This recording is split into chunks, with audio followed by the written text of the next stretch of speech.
the economy of Super Mario Sunshine. It looked funny, so let's see. Did you know that Delfino Plaza has an unemployment rate of almost 23%? That's almost as high as the unemployment rate during the Great Depression. So what I want to know is, how come people in Delfino Plaza are so happy, but people during the Great Depression were so sad? That's a great question. That's one of the best first 30 seconds to a funny video that I've ever seen. One important thing to note is that while Delfino Plaza is the biggest city on Isle Delfino, Okay. it's not the only location on the island. There are hotels, an amusement park, a fully functioning port, tons of places outside the main city where residents may live or work. So, in order to assess the economic... Can I say how much I hated Super Mario Sunshine as a kid? I know it's a good game and it grew on me, but I was so disappointed to have every level be a beach. I know, capital E colon, I get it. It's not popular to say, but I really, as a huge Mario 64 addict as a kid, I just felt so let down. It felt like every level was kind of the same. You know, like Galaxy was a big return to form. I love the environment. I think I've grown to appreciate it. They had a certain thing in mind and they did it, but I didn't have any problem with Flood or anything like the normal critics. I was like, I really wanted like an ice level, you know, and more smut. You guys notice how like Mario 64 had plenty of smut, Mario Galaxy had plenty of smut, and then Sunshine right in the middle was like so Puritan. It was so Mario barely anything. Does anyone know what the best way to get a sense of the unemployment rate in a local area is? That's right, we're doing a direct survey. What this guy's upset about graffiti. He says that this is his wall. Oh no, it looks kind of like a radio tower. So this is probably where the Debs alerts broadcast from. Okay. Which means if this is his building, he's probably employed. Thank you for your employment, angry sir. I'm worried about the methodology here. I'm worried that it might find somebody on the beach going, hey, Mario, get 10 coins, and think they're like a homeless person and not someone who's gainfully employed but on vacation or a break. Kind of like those people you'd find outside of Central Park. You know, the people who like come up to you and then force stuff into your hands and then they pressure you to pay for it. So I think this guy's kind of like that, so he's employed. Now, some guy did that to me in Vegas. It was me, Stans, and the rest of ASU Esports. And it was like right after I think we lost a tournament and I was kind of depressed. And we walked outside and then some guy gave me a CD and I was like, yeah, I'll take your CD, bro. And then he's like, okay, you got to pay for it though. And I was like, wait, what?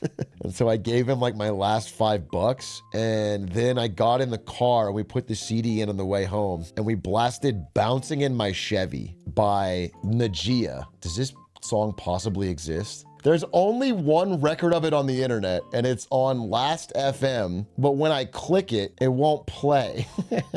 3 listeners. Anyway, it was actually a heater. The guy never made it big, but it was like bouncing in my Chevy, bouncing in my Chevy, bouncing in my Chevy. It was a heater, bro. I mean, I swear to God. No, you don't know that song. There's no possible chance you'd learn. You've never heard this before.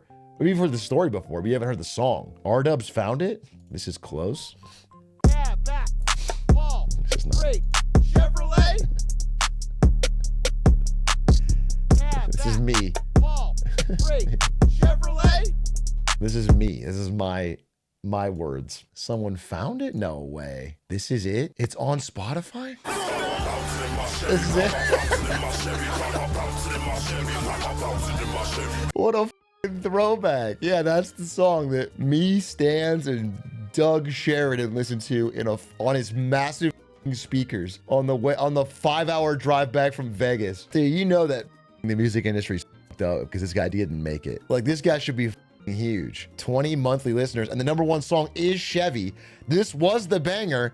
It has 1,800 listens. I was in the middle of a video, but I lost it. Where things get complicated is that there are a lot of people in Delfino Plaza, and honestly, in this game as a whole, who just sit around. They don't do anything. They don't work, or they don't seem to work. They look like they never Lazy work, freeloaders. which really leaves me no choice but to consider all of these additional people unemployed. I feel like if he was unemployed, why would he be standing in this very specific spot, guarding the bridge wearing a hat? He'd be lazing around somewhere. What are you But he's not. He's dancing. He's dancing working, and vibing. He's not standing in a very employed. specific, like, notable spot. So I'm gonna go with employed. That's crazy. There's another guy who I'm pretty sure is a journalist because he's dressed like a journalist, and he said he came here to see how things were in the wake of some sort of recent disaster. Yeah, that guy's a Just journalist feels like for journalist behavior. Altogether, Bianco Hills has a local population of 13 with 8 employed persons, 2 unemployed people, and 3 people not applicable, giving this area an unemployment rate of 20%. It's pretty high. It's pretty high. Sure, you've got some people working the port, right? There's a ship captain. He's got his crew. There are people scrubbing the ships. Yeah, that's There's a jobs. guy renting out squids. But then you've also got this guy who's treating this active port like a hotel pool, unemployed. A lot of this port is automated, which of course is very efficient. But I almost wonder if that's why we're seeing a slightly higher rate of unemployment here than we might expect. Right. Maybe these two people are actually recently laid off Yeah, dock workers. former dock Hopefully they had a workers. strong union and got themselves a generous severance package. Well, as I learned from the recent dock worker strike, if people don't support that, they'll be so mad that if the port doesn't get automated as fast as possible, they'll actually be furious if the union asks for any type of concessions. 4 managers and 2 employees, average government company. Giving it an unemployment rate of 25%. So Yikes. far, things aren't looking super good for Isle Delfino. When your literal port has a 25% unemployment rate. Unemployment rate tracks people that are actively looking, though. What if some of these people are independently wealthy? What if it's like rich kids or trust fund babies or somebody who struck it big by doing a startup that, you know, sold weed delivery to the door in Delfino Plaza and they made a bunch of money and they're retired? Currently, the only people actually visiting the resort are these 4 people, and none of them seem to be having any fun at all, except this lady who was having fun bullying her partner. I told you what a bad swimmer this guy was, right? Why are you don't ever put down your partner in front of an Italian man. Yeah, a strange bad plumber. form. It's Aside not from that, good. He there are doesn't even only know you. 5 There's no people here. comfort there. There are 15 people residing in the area. 2 of them are children, and the other 13 are all doing various things around the park, from maintenance to greeting to. Isn't that kind of a bad thing, though? If the only people at the park are its employees, and isn't the park struggling financially? They can't get guests in, and there's very few children, so there's definitely a demographic problem with this island. It's like late stage Japan. I'm sensing a lot of problems coming up in the future for this economy. Underneath the hotel is a dingy casino, which is pretty funny to me. Did you know that there is only 1 staff member down here at the casino? Everyone else is just a patron eagerly gambling the night away. I mean, I would easily invest in the hotel if I was an investor, because the hotel is an incredible employee to guest ratio. They're capable of getting huge returns to the casino with only a single employee. And, you know, casinos in general are a great business, easy money, and they're just 1 more staffed. It just feels like a massive win. Pianta Village really represents what's so complicated about enumerating this whole game, which is that the Piantas they really just love sitting around doing nothing. There are a total of 24 people, which means, guess what? Pianta Village has the highest unemployment rate of any location on the island at 53%. That's pretty bad. I think one of the biggest problems, though, with this society is rampant coin crime. Italian plumbers are often coming in and stealing every single coin that's not nailed down and then running away with literally 0 consequences. And I hate to be like, but I think we need to build a wall between Delfino Plaza and Italy.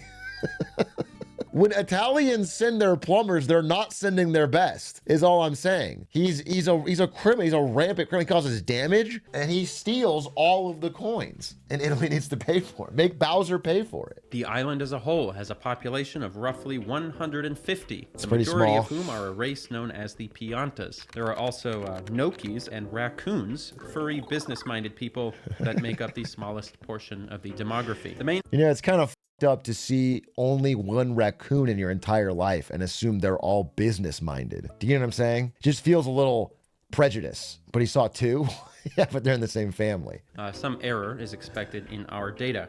Each location on the island is constantly changing, and from one day to the next, our enumerator actually may not not. have access to every portion of each. They're the same every municipality. time. The Bureau always strives for the highest level of accuracy. They should and vote in welcome Bowser to fix the feedback from inflation. public. One of the major face value. It only takes a handful of selfish actors to unravel the entire arrangement fairly quickly. As soon as any participant in the system starts feeling as though their share of the resources should be commensurate with their perceived level of participation in the generation of those resources, they can quickly form a coalition with the other high-effort participants. He really and wants to override paint the social raccoons order. as greedy. Have you Deteriorating- met a raccoon that wasn't? You know, people say Tom Nook is greedy, but really, Tom Nook gives you like an incredible interest-free loan.